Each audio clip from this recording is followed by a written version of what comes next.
Hi everyone, what's up? How are you guys doing? Today I'm absolutely delighted and honored to have Madhur Goswami, the General Manager of Marketing at Tata Communications, on this episode of Salesbox TV's AI for Business podcast. So let me quickly introduce him. With 15 years of versatile marketing expertise, Madhur has excelled in product marketing, ABM, corporate communications, digital marketing, PR, and even events management. Throughout his career, he has driven impactful marketing strategies by blending data driven insights with a client centric approach. And during my research, I found out that his current focus is on breaking down silos in marketing, ensuring that cross-functional collaboration is goes on smoothly, and he definitely leveraging AI to integrate marketing function. So let's begin with our questions, and I'm absolutely excited to sit down with him and hear his insights on overcoming marketing hurdles in large organizations, and particularly some specific questions in this era of AI innovation. So, without any further ado, let's begin. Madhur, are you ready? I'm ready and happy to be here. Thanks for inviting me, Namrata. It's great to be here. The pleasure is always mutual. So, thank you for being here. Firstly, let us know, how are you? How's your day? Yeah, days are as busy they could be. It's getting pretty busy before the Christmas break, so it's that time Right. of year. Yes, it's that time, the holidays, pre-holidays zest. And all right, so we would love to know about your journey. I've introduced you, but our audiences would love to hear from you. How has your journey been, and what led you to your current role as the general manager of marketing at Tata Communications? Sure, Namrata. So I have been a marketer all throughout my life. I started off when we still had ATL and BTL activities inside marketing, and designing and distributing pamphlets was still a thing. I kind of started as a B2C marketer and transitioned to a B2B marketing role with IBM at that point of time. Okay. uh, Many aspects of marketing, such as content marketing, account based marketing, influencer engagement, experiential marketing, were still quite newfound at that time and evolving. Uh, Over all these years, these have become significantly evolved. Uh, Something like content marketing, for example, has become central to any marketing team's plans and strategy. It helps them build thought leadership, build a community, address the needs and wants of their particular chosen audience. B2B marketing in itself has become very specific and contextual, unlike what I've seen as a spray and pray approach, which we used to have multiple years back. A Right. customer's journey, even for B2B, is now at the core of most marketing activities. The biggest disruptor, if you ask me, has been the advancement of technology. Marketers are now so much more data driven and have access to tools that are created specifically for their needs, which wasn't the case like 10, 15 years back. Uh, in terms of my journey, as I continue to work on different aspects of marketing, I think that it becomes valuable for a person who is reaching up into their marketing journey to be able to have expertise or at least knowledge about all facets of marketing while having a deeper expertise on a few domains. Uh, that helps them manage larger, broader teams and have that long term and high level view of things working together inside marketing or even at an organizational level, which is something that kind of has also helped me grow all of these years. Interesting. So, I think you've touched various facets of B2C as well as B2B. And with your extensive experience in leading marketing teams across large organizations, I think you've seen firsthand the challenges of coordination and alignment. So, today I wanted to discuss marketing silos.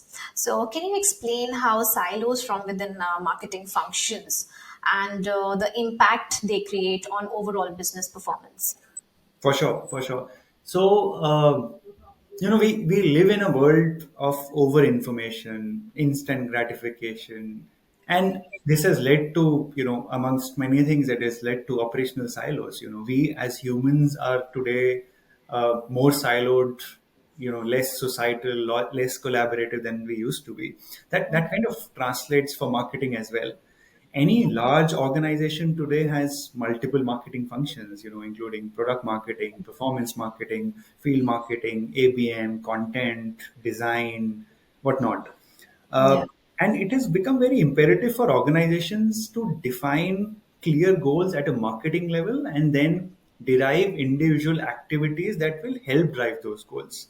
If teams in marketing are operating in silos, I feel they are operating as internal competitors. So you don't need external competitors if you're working against each other. Yeah. Uh, Someone like a senior leader or a CMO in an organization should have that charter or own that charter of breaking down those silos and making sure that everyone is gunning towards the same goal. Uh, in my mind, some things that I feel could help do that are, first and foremost, more efficient use of technology. Like I said, there are many things available for better planning, better coordination, better collaboration, better data insights, kind of that we can drive out of the data that we have access to. We could do a lot more on agile collaborations across teams. I don't mean having a call for an hour every day with everyone, but being more agile and having those communications channels opens. Right. Then having clearly defined KPIs and goals. And what I feel most people miss, and I think is very, very important, if not the most important, is to kind of like create that overall culture wherein everybody wants to, not operate in silos, and everybody has that single line of sight on what my goals is and how do I contribute to my organization's overall success, whether that be goals around customer retention, whether that are goals around revenue or ARR, whatever you want to call it. But everyone should be aware of it and aligned to it. Yeah, I couldn't have agreed more with you. So, definitely having a unified vision at the end of the day is important. Absolutely. So, to attain the ultimate vision of the leaders. Well said. Um, Again, there are a few challenges that people are facing as marketers. So, how do you handle those challenges of integrating various strategies which are related to marketing in terms of sales, product, or CS teams, for example?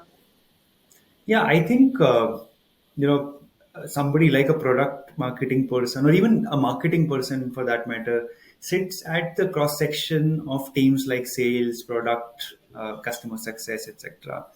Uh, there are multiple gives and takes that we have to deal with these teams, and again, it is very important to have goals that align with these teams and establish clear roles and responsibilities amongst all of these altogether. Multiple times I've seen somebody expecting, like one of these teams expecting something from marketing, and we coming to them at a later point and telling them that we don't do that or we can't do that, and that creates a heartbreak. So setting expectations of marketing, what marketing will do and cannot do, is helpful for not causing these challenges later on. uh, Another thought is a marketer should be able to think like a salesperson, like a product manager, like an account manager, and most importantly, like their customer. I strongly recommend marketers to spend time with sales teams on their kickoff calls, on their regular catch ups, with the product teams when they are working on their roadmaps for the year or for the next month, quarters, whatever. And most importantly, spend time with customers, even if it is just listening in during customer or prospect conversations to understand the real challenges that they're dealing with, their frustrations, their motivations, and what they want to achieve working with you as an organization, at a broader level. Right. So I think those are very useful tips coming from a leader like you, and also for marketers and budding marketers also. Um, Awesome. So, I would like to hear your perspective on how marketing and sales teams can co create account level strategies for ABM success. Okay. So ABM, I feel ABM is like a powerhouse for both marketing as well as sales teams. Uh, Yeah. it is still, in my mind, it is still underutilized. There is a lot that ABM can bring in terms of valuable revenue-driven in goals or outcomes for an organization. Uh, so in my work on ABM during all of these years, and what I've learned as part of my ITSMA ABM certification that I did like 5-7 years back, ABM is meant to be a program, which means by definition that it is long term, that it is strategic in nature, and most importantly, it is much more broader than just marketing, just sales, or just pipeline creation. Uh, Right. all aspects of a ABM program need not necessarily be around creating revenue impact. So we used to talk about the RRR framework, which is revenue relationships and reputation, which is basically something that ABM contributes towards. And this plays both in terms of new prospects that you're talking to, or your existing customers which you want to retain and grow revenues from. To make the most of an ABM program, I think many teams come together, but of course the two main being marketing and sales. Without these two teams being in total alignment, any ABM program is meant to be a failure. Uh, and that alignment needs to be around everything, what kind of outcomes or KPIs we are driving through this program, which accounts and personas are of our interest, and we are going to go after, why they should care about what we are going to talk, what do we know about them, not just from their technology or their business perspective, but also at a personal level, and I'm talking about things like social listening, etc.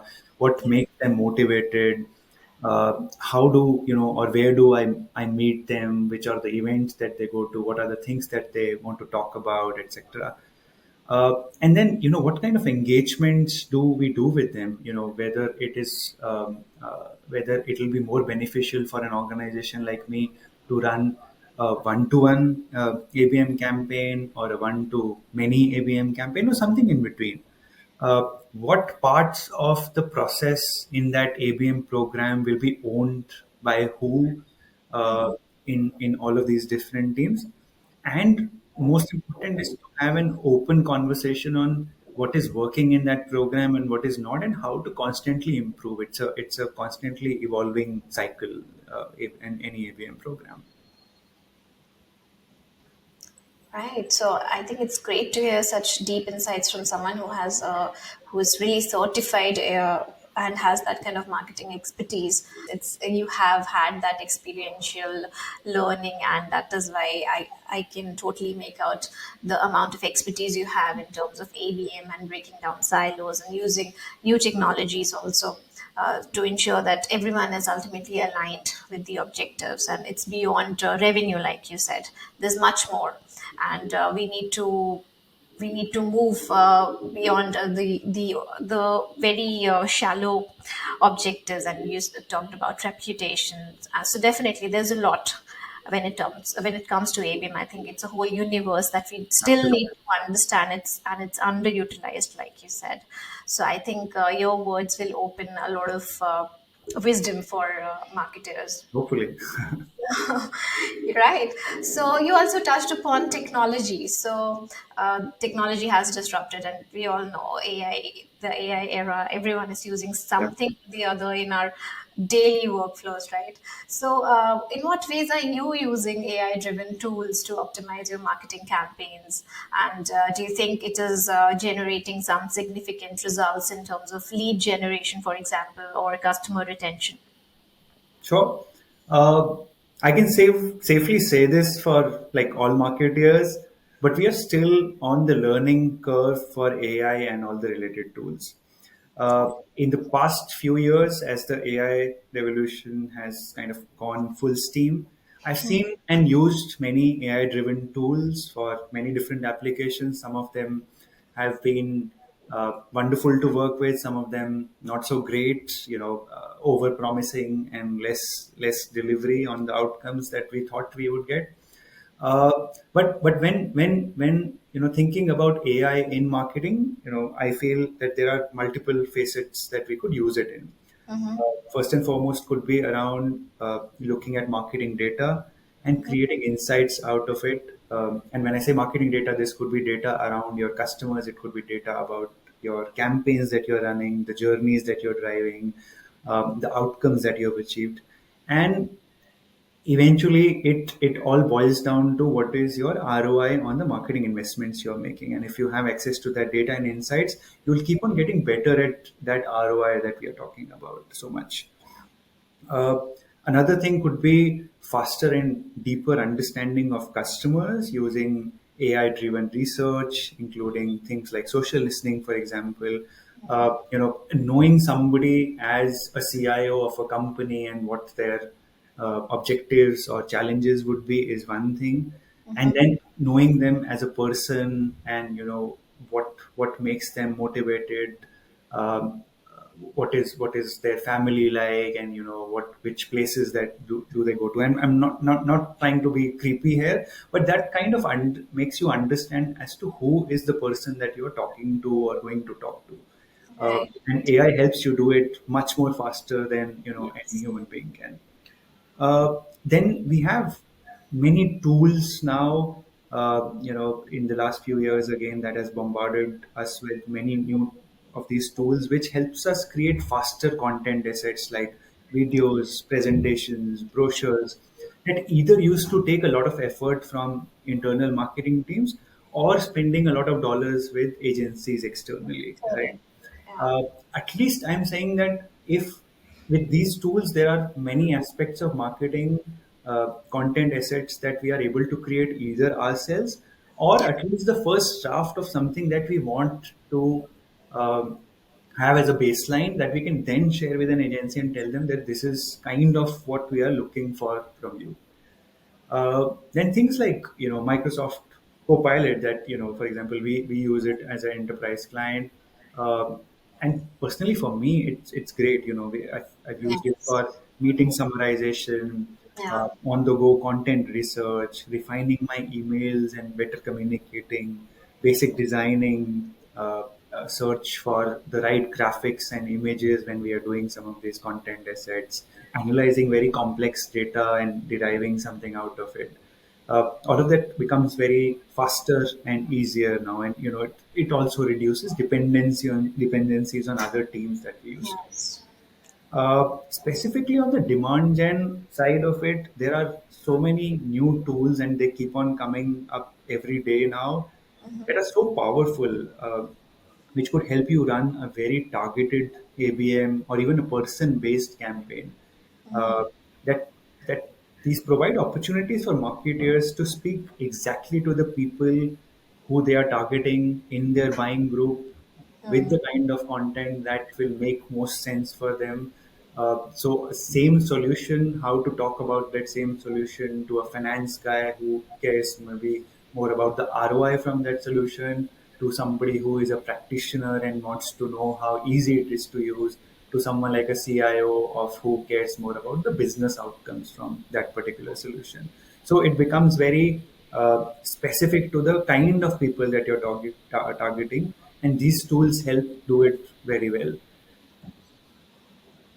Right, I agree. They are definitely helping in achieving what end result we want at the end of the day in our respective roles, right?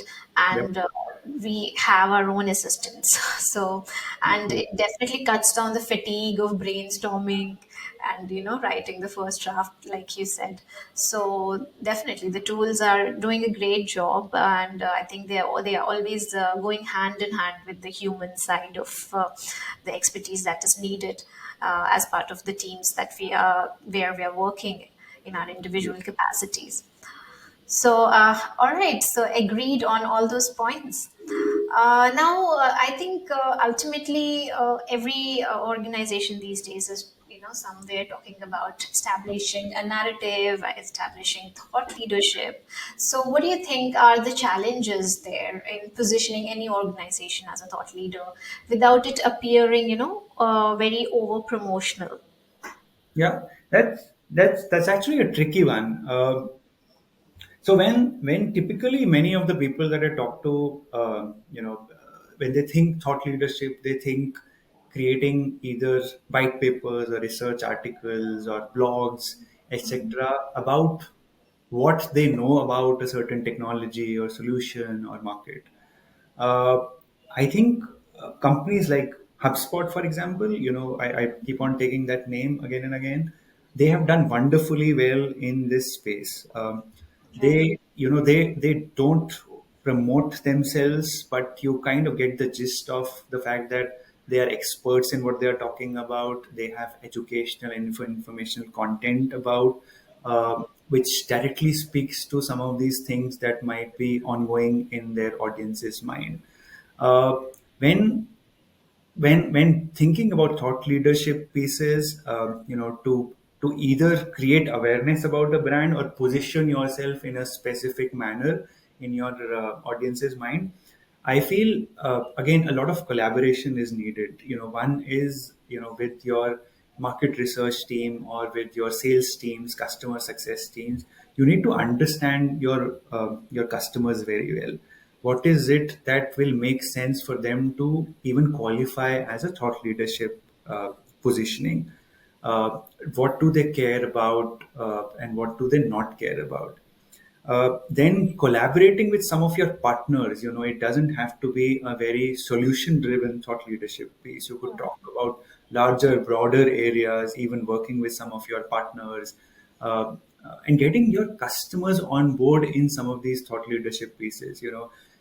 When I am talking about a certain thing and a customer brings in how they implemented something and what were the misses and what were the best practices that they used, and it's coming from them rather than me, that becomes so much more powerful than just me talking about that stuff. Right. Another aspect that I think, again, sometimes we kind of miss on as marketeers is to work collaboratively with some of these industry bodies or analyst firms, etc., which have that expertise, and you can always work with them to one make sure that you are talking about the things that your customers care about, but also bringing in the expertise that only some of these industry bodies or an analyst can bring in. uh, that could also mean having a three-way conversation or article or asset with your customer, with an analyst or industry body, and yourself, so that all the three angles of what are the needs and challenges around that particular topic or theme, what do the experts think of how that will evolve, and what we are doing with our customers, and driving business outcomes from for them using the technology and capabilities and use cases that we might have access to. So all of that coming together becomes something which is a very strong thought leadership piece that is not self promotional but does the job of conveying that you are a thought leader in it. Yes. Wow, so that's quite well rounded in adding the relevant voices, not just one voice. Absolutely. So, yeah, so definitely you've added amazing perspective to thought leadership. Okay, so the next question is about the challenges that you feel are gonna set in, and the trends you foresee that will have the biggest impact on marketing over the next 5 to 10 years. And I always ask these questions from seasoned marketers like you. So I think the audiences love to have a little bit of foresight from people who have been in the industry for long. So, what do you think about that? It's we we keep on seeing all of these trend reports and predictions report from all these analysts of how the technology landscape will change, how the customer landscape will change, and how the marketing landscape will change. I don't think we ever go back and check, a couple of years down the line, whether that happened or not. But it's interesting, at least in my mind, what I feel is that from a challenge perspective or even a trend perspective, AI Mm. is going to go strong for another 2 to 5 years maybe. It's still, like I said, is evolving. People are still learning about it, and with the kind of capabilities and speeds that is getting built into it, it will keep on evolving. Uh, what marketers will need to do Mhm. is to make sure that they are not just in sync with what is happening in AI, but also which are the things, because there's such a plethora of tools and resources available to them. They need to be very specific of what they want AI to do for them, and Yeah. how and which tools can help them do that, right? Uh, that's around AI, or maybe even at a technology level. Uh, Right. I think even at a customer journey level, I think it will become very very specific, and marketers will have to become very targeted and Mm. in control of their customers' journey. Now, when I say customer journey, it could be a digital customer journey, it could be on ground, it could be basically everything around what they want their customer to do. What are the different paths that a customer is available when they're engaging with you, and what will you do in each of these different parts, making sure that you know what kind of engagement will you will have, or what kind of assets you will have. So making that journey right from the start when you think about any particular solution or audience that you're going after. Uh, I think culture will also become pretty important because of the silos thing that we talked about. Uh, the the senior marketeers, or CMOs for that matter, in some of these organizations, uh, at least in my mind, they've still struggled to get a seat on the table when we talk about business goals or business strategies, business objectives, etc. Which which I see even more evolving through the years. So CMOs will be more evolved in not just the marketing part of it, but the overall business part of it. Um I think from that perspective, they will need to make their understanding and their business understanding much more broader, and make sure that they have a very strong connect with all the different leaders in places like finance, for example, operations, all the different departments that operate in a company, so that again at a company level, whether marketing is functioning in the same for the same goal or for the same KPIs that the company is going after, that will become even more important for a marketer or a CMO to drive. Uh, yeah, I think, and like I said, some of these things might come true, but there could be some other technology or some other disruption that might come. If we get into a recession, then everybody will start talking about ROI. If we get into another version of AI or a new technology, then everything will take a back seat, and we'll kind of jump on that bandwagon. So it's quite difficult to kind of predict this, but yeah, I think those are my thoughts of how I'm looking at it. Wow. Almost sounds like pull your socks up for all the marketers. Like exciting times as well as, kind of unravels, and people need to think deeper into how to actually uh, achieve what they want to achieve and Yeah, be very it's all about flexibility and agility at any point of time. You have to be prepared for anything that might happen tomorrow in terms of economy, in terms of political situation, in terms correct. of whatever happens in the world. It's going to have an Yes. impact. Yes. So definitely, people would also like to get some expert advices, because when we talk about future, advices definitely help. So, what do you think would be one piece of advice for marketing leaders looking to break down silos or drive stronger collaboration within their teams? Okay. So again, most of us now understand the importance of breaking silos, and not just marketeers. I'm assuming everybody in a company, in a professional setup, knows the importance of breaking down silos Yeah. and what value could be brought upon if people collaborate across, department boundaries, functional boundaries, etc. The problem is that it is actually quite difficult to make it operationally happen. Uh, Hmm. when you're working as an individual, you tend to mostly think about your own goals or KPIs, or Yeah. of that of your manager or your VP or whoever. Correct. And though you might know about other teams or other departments, you that takes a backseat. Yeah. Now, what I kind of like advise or think how this could be addressed is that leaders need to step up and take charge of this. Uh, Instead of keeping, and when I'm thinking about like a marketing leader, instead of keeping you and your team in the center of thinking about what marketing can do, prioritize your customers, prioritize your company, prioritize the society even at large. And then the chances of these conflicts happening, which be much less.